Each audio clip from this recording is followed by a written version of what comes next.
Hi, this is Phyllis with another episode of Second Wind, my podcast series.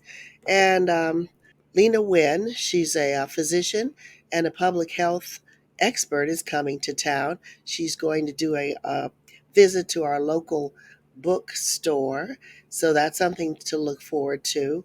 Also, I want to dig a little bit deeper here and I'll share some other good news. But we did go to the city council meeting earlier this week. I'm following up with the county board of supervisors because we do have a housing crisis. We have a homeless crisis, but it looks like these two bodies are taking action. It does require public attention and oversight to make sure that they do the right thing. And one good thing I noticed about the city council meeting, they went through the housing element, what they call, and several of us made comments to, well, what about the senior citizens? Well, what about they plan on developing some of the religious um, owned properties with vacant space, huge parking lots. But someone did mention possibly buying down the mortgages on some properties. And I'm all in favor of it because the County Board of Supervisors housing element mentioned the average price of a home here in California is $700,000. So the second point in my agenda after the update, budget does matter. So we'll talk about some dollars and cents and some numbers. We're also going to talk about education and the university, perspectives and experiences, as well as a visit with the American Library Association, talking about their work and their advances as far as making changes in their duties. Libraries closed due to COVID-19, but I did have a chance to sit through their presentation. It was with Swarthmore College, Purdue University, University of North Carolina, Chapel Hill. So then I dug into the historical perspective. Then I had to pull out a little bit of that rabbit hole because it wasn't all positive, but it's the fact. So I'm going to wrap that up. Part two will be looking more at performance updates to see who's done very well relatively, but also those that are doing the right thing. So let's dig in. Swarthmore College history was founded in 1864 by a branch of the Quakers named for Swarthmore Hall, the home of George Fox. And the home is the Friends Historical Library that was founded in 1871 that has a collection of Quaker writings and more. The next university library that was part of this chat, a panel, Purdue University, founded in 1869 after a Lafayette, Indiana businessman, John Purdue, who donated his land and money to establish a college of science, technology, and agriculture. Purdue is a public land grant research university. And some people might say, well, why are we talking about this? Well, I'm spending my time looking at not only some of these cultural issues, art, but also the dollars and cents and the most efficient use of our tax dollars. So we'll go on Purdue. And I did discover, despite their mention of some negatives, George Floyd issues, the historical efforts by universities to acknowledge the past. This is a scene from University of Virginia, Charlottesville, a wall memorializing the enslaved laborers that built the University of Virginia. And this is adjacent near Thomas Jefferson's property. Here's a bit of history. In 1817, Thomas Jefferson traveled to a farm that was abandoned to launch his final project. So again, we're looking at the past, but we're dealing with the present because one of the LA County housing plans was to develop vacant lots, vacant space to address the housing crisis. So some of us know that saying, the more things change, the more they stay the same. I think this might be an example. Joining him on the day to this abandoned farm were 10 enslaved laborers who became the first of thousands forced to shape the land, construct the buildings, and serve the students at what would become the University of Virginia. So this is about universities, the educational process, and some history founded on the backs of some enslaved laborers who we are still in the process of uncovering and paying tribute to their work. Through the centuries, Jefferson founded the institution, and it's now on the UNESCO list of World Heritage Sites. Here's another image from University of North Carolina. So I'm giving them credit. Some of you may recall that was the site of where Ms. Nicole Hannah-Jones had an issue regarding tenure, but I want to focus on this. They do have a monument to the enslaved ancestors that helped build the university. It's called the First College Monument to honor the enslaved people, the Unsung Founders Memorial, which is a gift from the graduating class of 2002 to depict 300 bronze figurines holding up a black marble table. So, University of North Carolina is making an effort also to acknowledge this free labor that helped bring them to the point where they are today. It's positioned to face Silent Sam, a Confederate soldier statue that protesters pulled down in 2018. Next, here's a history of the University of North Carolina. It was chartered by the General Assembly, 1789.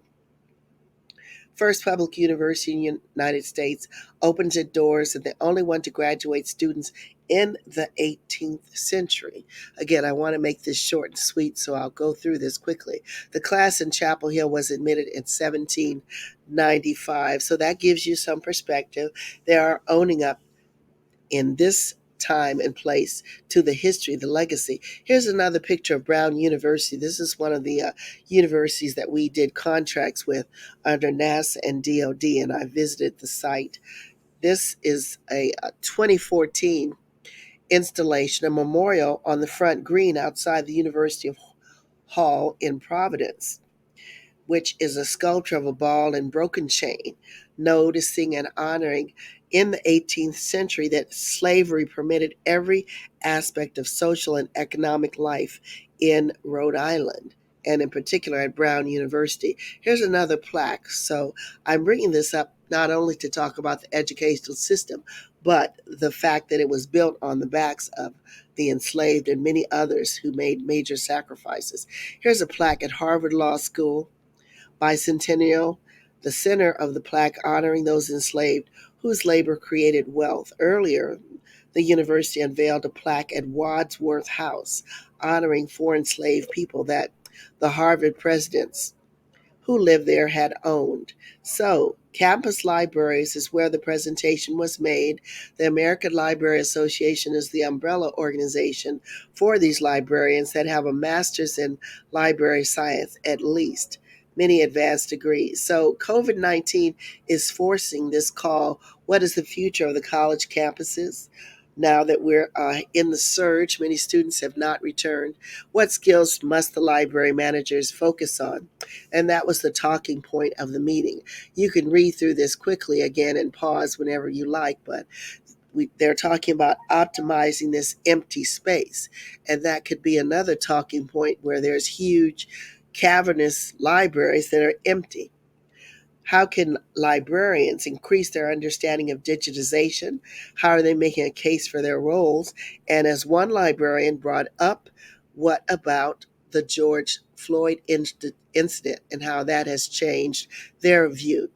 So I did a search after the mention of that incident over a year ago that caused and still causing major disruptions. And I searched their library collection and found the following still titles that to me are somewhat very disconcerting. The Story of Little Black Sambo, published in 1862 by Helen Bannerman, is still on their stacks while they profess to be concerned about the representation of the George Floyd incident.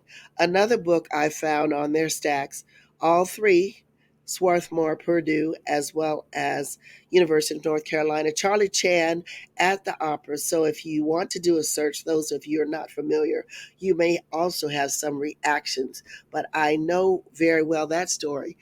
In particular, again, Little Black Sambo is on Purdue Library stacks. At University of North Carolina, Sambo and the Twins, an adventure of Little Black Sambo, published again 1862. Sambo and Toni. Now I don't know who these people are. I know that name, Sambo, but Toni, a dialogue in 3 parts is on the shelves. So I did a search because, again, my aim is to remain independent, objective, as well as to add to the body of knowledge for consideration. So, as they say, one must consider the source. So, I looked at the source of the information, and here's a quick representation of the historical perspective regarding higher education.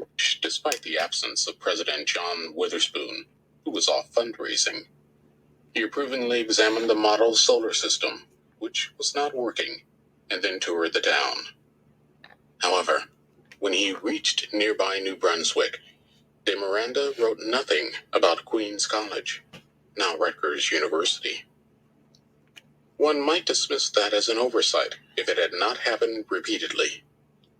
In 1794, Moreau de Saint-Méry, a Martiniquese lawyer who had practiced in Cap Francois, Cap Haitian, before the Haitian Revolution, visited Princeton.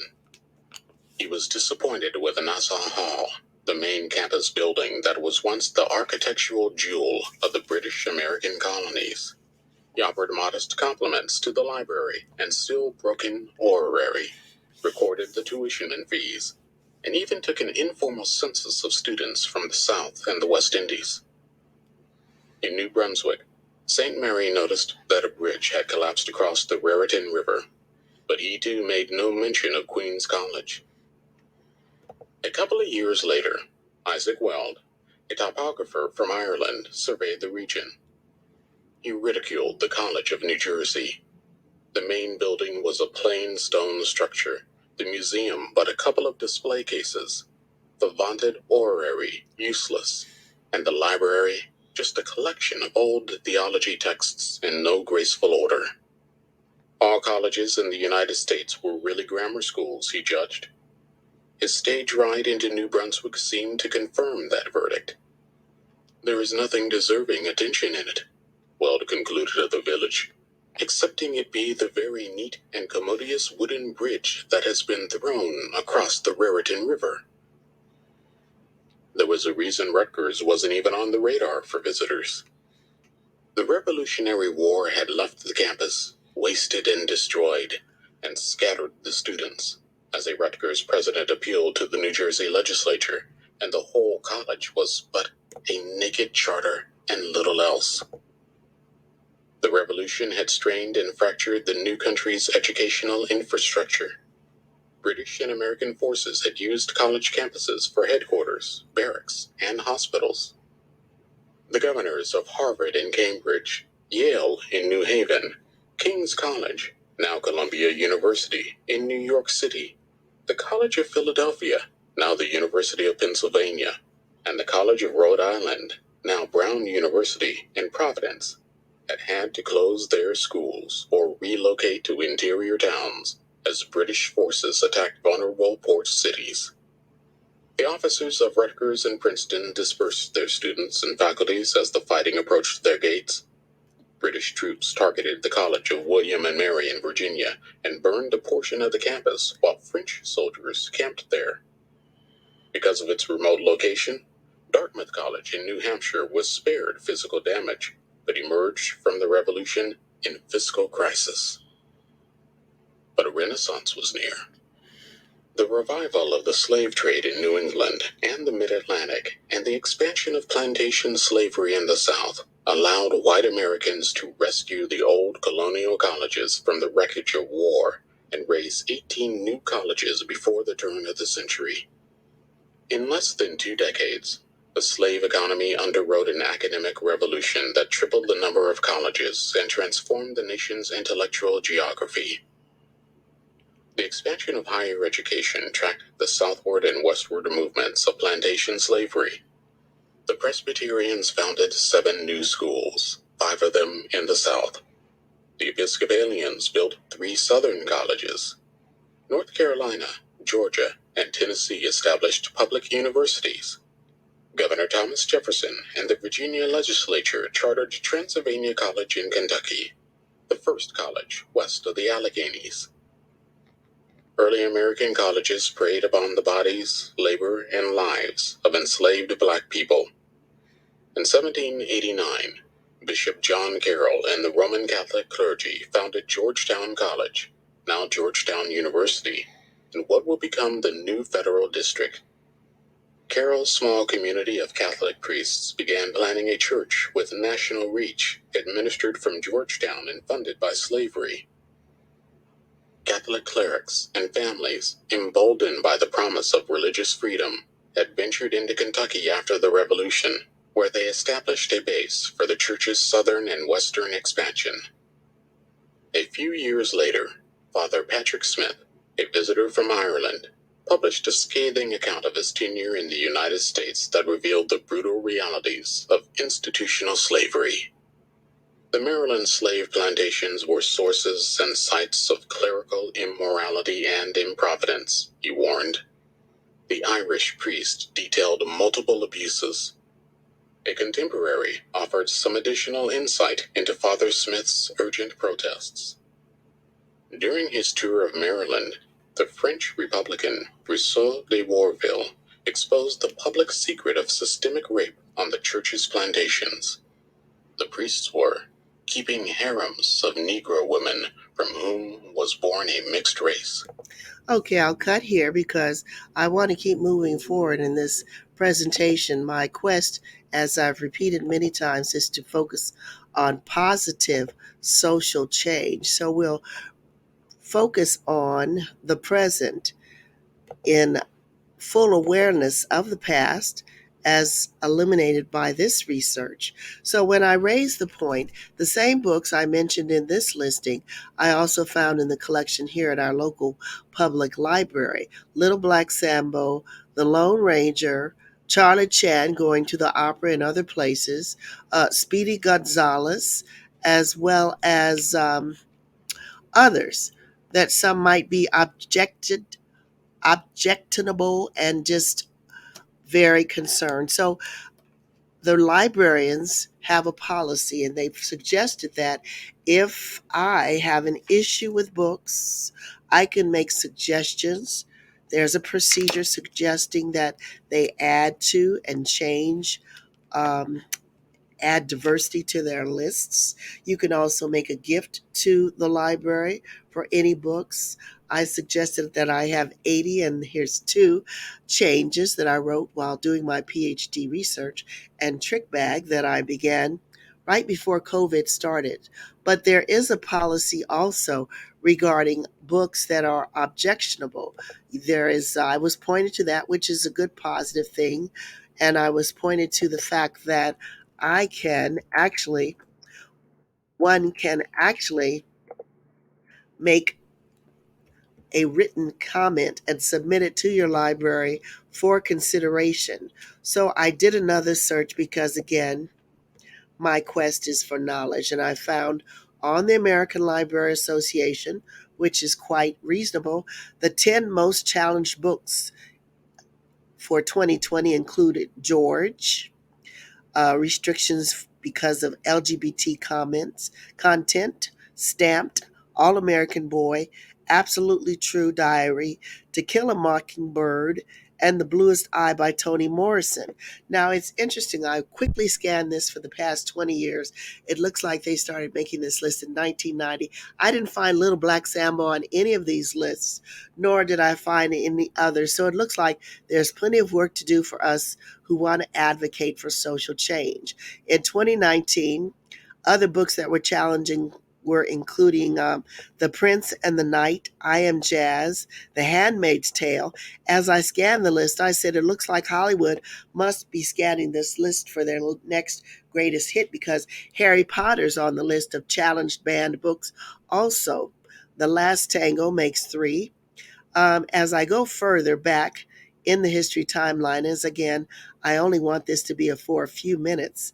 Let's go back to early years. Two Boys Kissing is on the list. The Holy Bible is on the list. Uh, 50 Shades of Grey is on the list. That's what I said before. I think someone, I don't want to characterize just Hollywood, must be looking for their greatest hits by going on this list of banned books. But if we go even further, 50 Shades of Grey shows up for several years.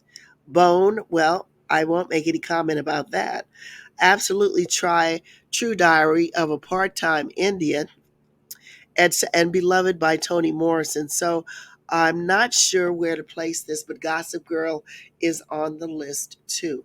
But if one is objected and concerned about the content in the libraries, you can take action. Twilight's on the list, Catcher on the Rye, The Color Purple, on and on and on. So I'm going to cut this little discussion because there are positive things.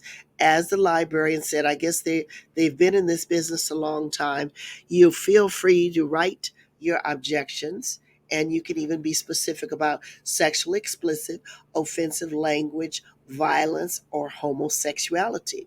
So before 1990, which Uncle Tom's Cabin, I'm trying to remain independent, objective, and unbiased, they only began collecting this data regarding banned books in 1990. So it might be one reason why the ones published in 1862 somehow went under the radar. But in terms of positive subjects, I've discovered that Robin Roberts has a Turning Tables podcast on Disney Plus, which a meeting of her colleagues and acquaintances, and the fact that she's beat cancer, that's good positive news. Next, positive news, Toni Morrison, there's a university lecture coming up about the literary genius of Toni Morrison, even though we won't even look at the fact that several are on the banned books list.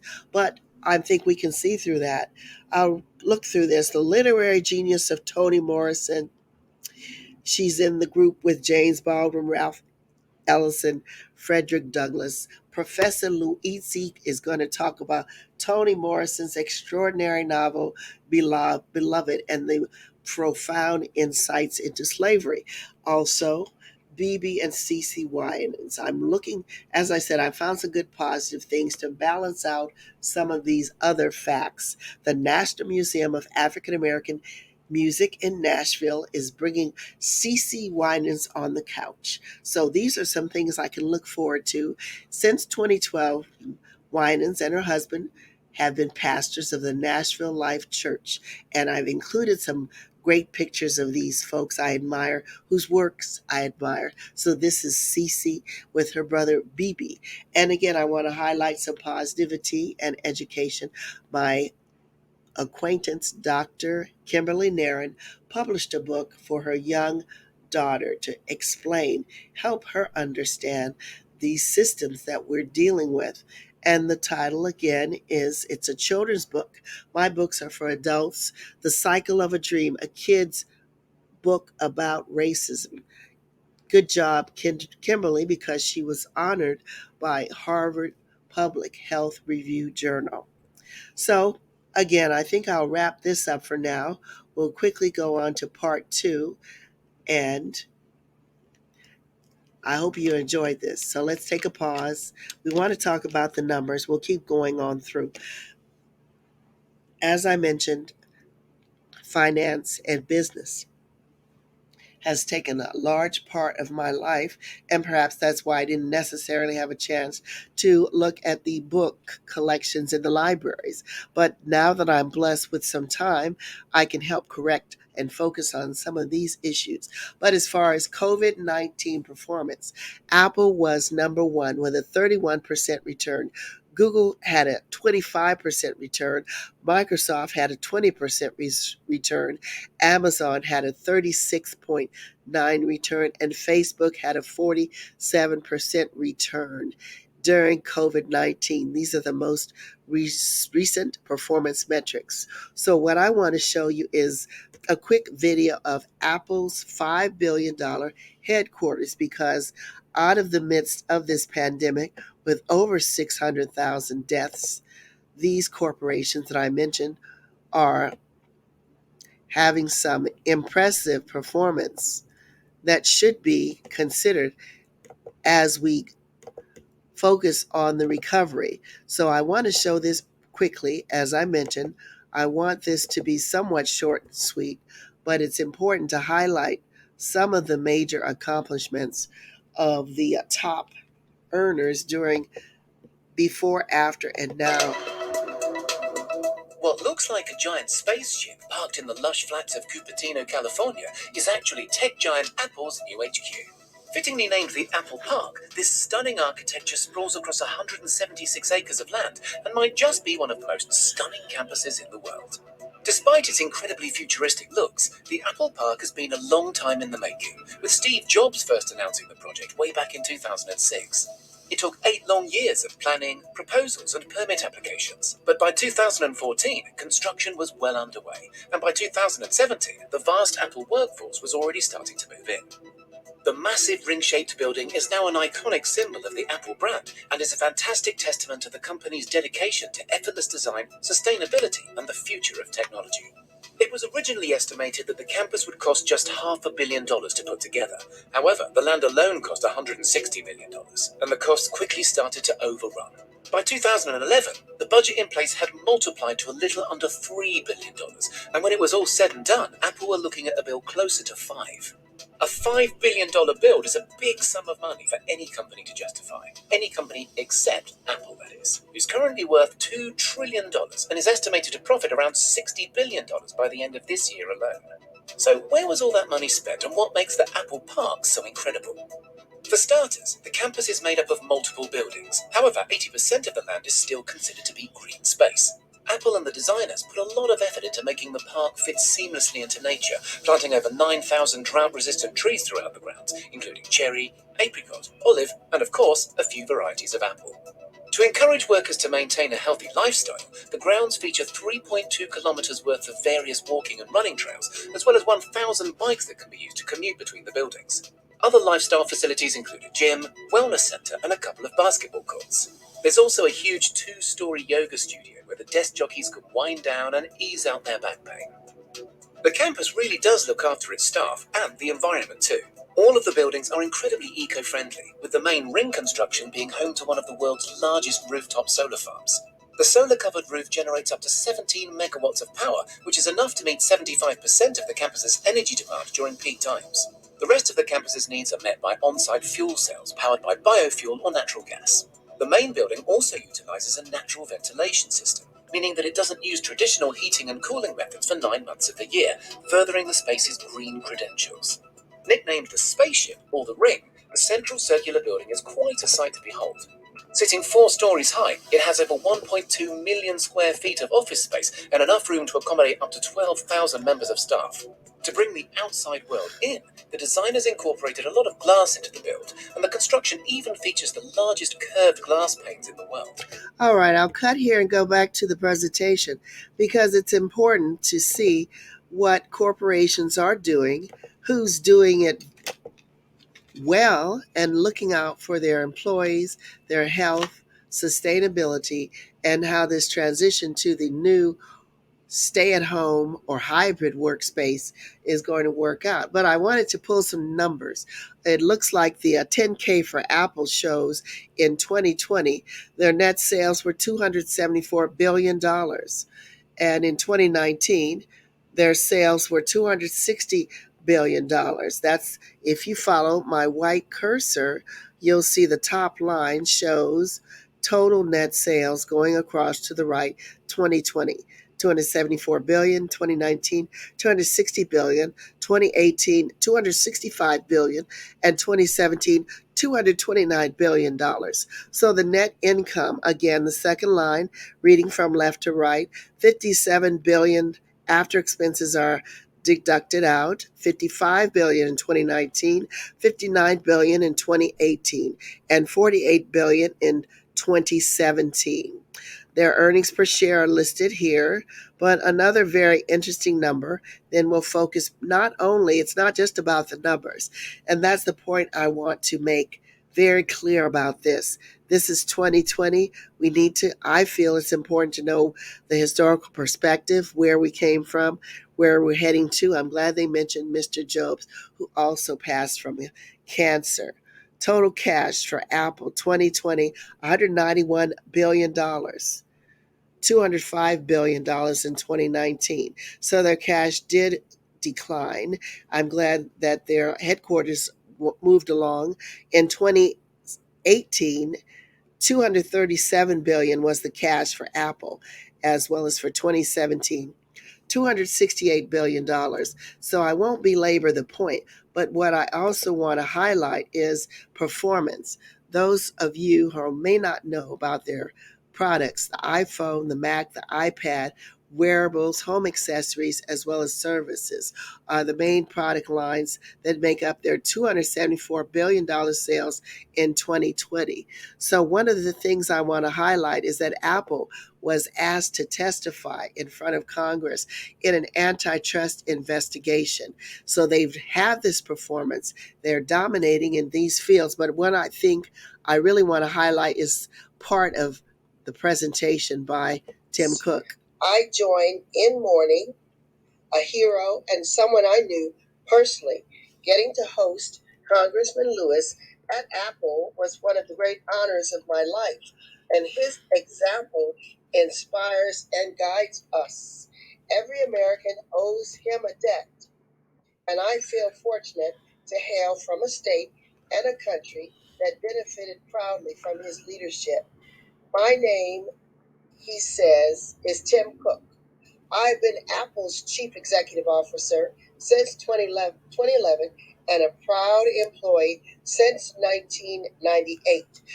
Apple is a uniquely American company whose success is only possible in this country, motivated by the mission to put things into the world that enrich people's lives and believing deeply that the way we do it is by making the best, not the most.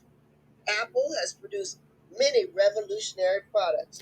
All right, we'll cut, but this was the testimony presented by CEO Tim Cook, and they continue to perform, outcompete, and the thing that I appreciate is his recognition of the contributions that have been made to bring us to where we are. So my question is, they've done performance. What have they done with what's their role in philanthropy, giving back? So the question was, does Apple donate products to nonprofits? Yes. Apple offers a volunteer grant program that provides grants to nonprofits where employees volunteer on a regular basis. For every hour an Apple employee volunteers with a nonprofit, Apple donates $25 to the organization. So kudos to Apple.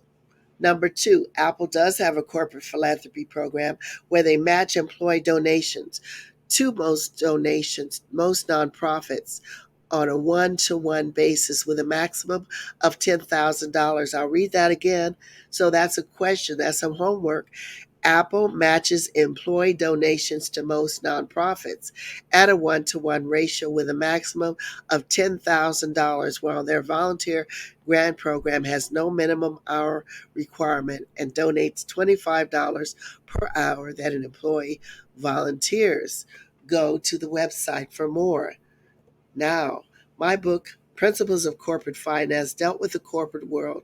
I'm using Apple's performance as one example of the financial performance and update during this COVID pandemic. My book, Principles of Corporate Finance, aka Wooden Nickels, on Amazon will give you more details and insight into these principles. But I want to wrap things up, close this out for now, and thank you for listening because we covered some issues, some concerns, as well as hopefully some solutions. And one of my solutions is to think of a visual getaway. And what better way to wrap up this presentation is the following: taking a day's sail out and enjoying nature. So I'll show this, and this will be my closing for today's episode of my second win presentation. On a sail to Catalina, this is what I did as a child. It was quite a blessing, and now I'm enjoying the virtual space as we proceed to enjoy what we have surrounding us and thinking of giving back, how we can help. I did on the last episode discuss my support of Bombas and the homeless, dealing with the homeless crisis.